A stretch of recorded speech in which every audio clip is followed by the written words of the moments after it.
I needed it. Again, obviously a lot of people will say it's for the money and all that. It was much more than that. Like, it really is hard for athletes. Sorry. I never thought I'd struggle with it, but I mean, like, for some reason, when I wasn't fighting or in camp, I just do my head in. You know what I mean? I needed a fight, and then this opportunity come up, and I had to do it. I was struggling a little bit, not fighting, doing my head in. I don't know how. Everything's fine. I've got a beautiful family. You know, I need to be keeping busy. I need to be in camp. Otherwise, I'm going to do my head in. Well, obviously, my wife could see that, you know, it does get hard. I needed to get in camp. So, and then this fight come up. I'm like, it's meant to be. Let's do it. So I know it's a very common thing. It was something that, again, I've never understood.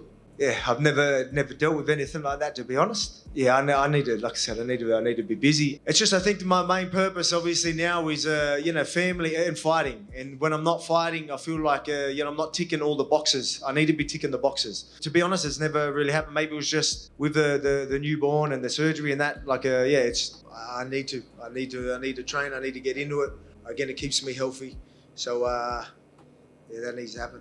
You gotta feel for Volkanovski, man. Those are some very worrying signs of his mental state in the game. He feels like he finds purpose in fighting, as many other fighters have said very similar things as well, but he's really putting it out there. He said he never had to deal with this before. He said he never had these kind of thoughts before. He needed to fight, whether it was the right decision or not. He needed for his own psyche. The emotions from the loss could cause this to pour out even more, but I feel really bad for the guy. That was a very vulnerable state from Volkanovski, sharing those kind of things. A dark mental side to the game that even like Tyson Fury talked about before. And I'm very happy for Paddy Pimblett to be a component in bringing mental health to the scene, especially for men, right? Men's mental health has been never taken too seriously, and it needs to be. It's outside of the sport, but like men's mental health has been a big topic in the past like year or so, but still not taken as seriously as it should be. It's not only a big crisis in a specific country, it's a global thing. And when I see Alexander Volkanovski saying that he doesn't understand why he's thinking this way, he doesn't understand why his mind goes to a dark place when he's not training, when he's not doing a certain thing, maybe because he's not providing for his family, he feels like he needs to be providing. He hinted at that it might be a factor because his life is about fighting and family, and I think that things are conjoined because fighting does provide for his own family. And he did talk about the newborn. He just got a new baby, so this desire could be amplified. Perhaps he means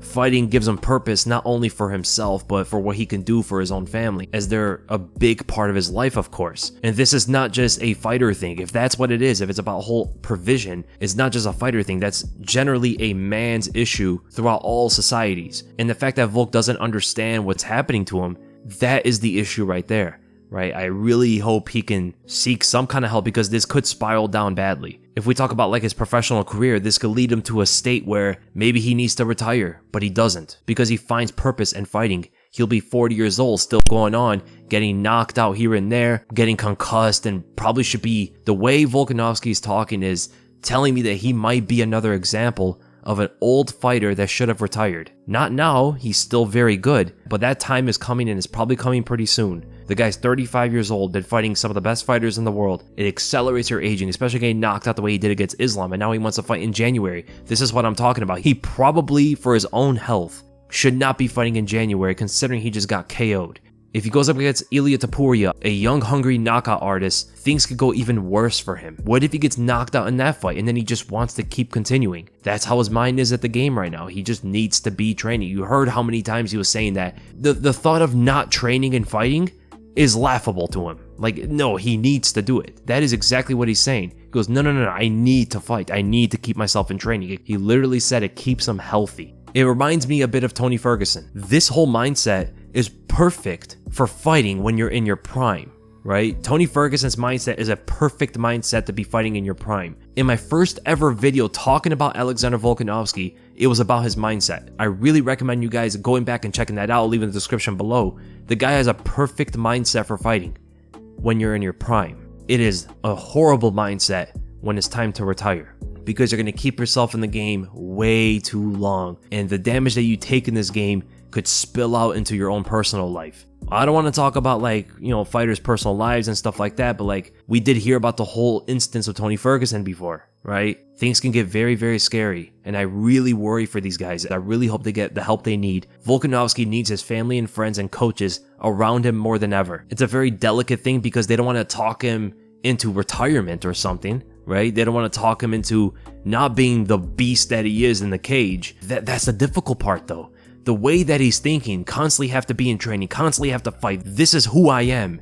That's what makes him one of the greatest fighters of all time. So it's a very delicate thing to tackle for the people around him because he needs support, right? He needs people there for him right now. But how do they communicate this to him? They still need one of the best fighters in the world in that cage, right? But at the same time, they don't want him to go overboard and destroy his own mental state. I also really hope it's a temporary thing. I hope nothing is wrong with Volk. I hope he gets all the help he needs. It's not a permanent issue or a long-term issue that he's going to go through. Hopefully it's just a temporary thing, maybe because the kid that he has now and the injury, stuff like that. Hopefully that's all it is.